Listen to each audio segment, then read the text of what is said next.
So I don't know about Fieldcraft, but I have a feeling our clientele are very similar because we're both realists.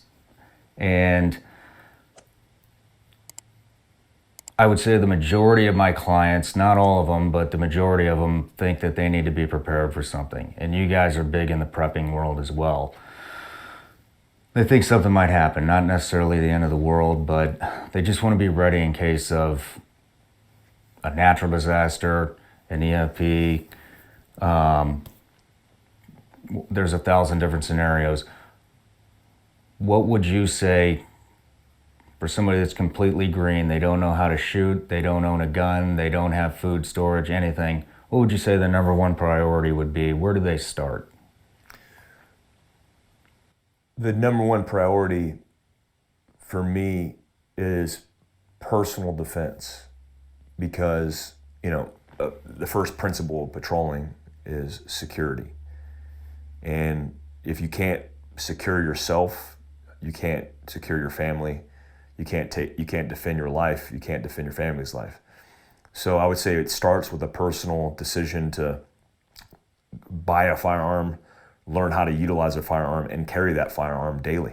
What firearm would you suggest starting with, pistol or rifle? I think universally, I carry different guns for different reasons, but universally a Glock 19 is probably the staple concealed carry pistol.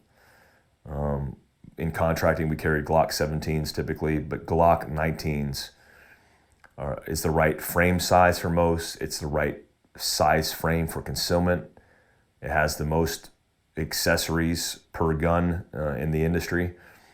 It's a good platform. It's reasonably priced, and I've used a Glock 19 when the military got them in special operations, and I've seen them throughout my military career, and I've never seen one fail. So a single action only Glock 19 is the start point.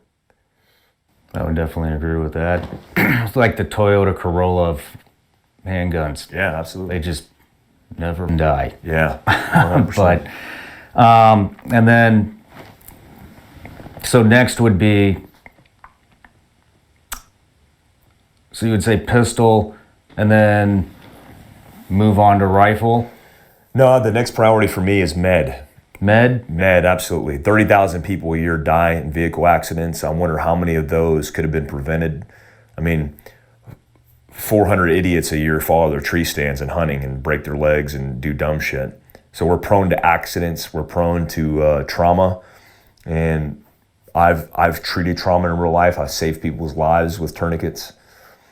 Tourniquet, which is a $29.99 piece of equipment from North American Rescue, which we sell on our website at fieldcraftsurvival.com, is the number one piece of equipment that in med that you need to carry.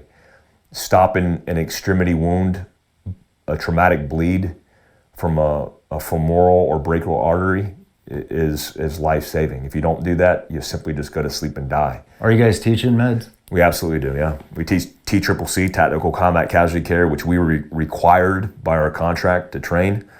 We teach a course, certified TCCC course through NAEMT, the certification on tactical med training, trauma training.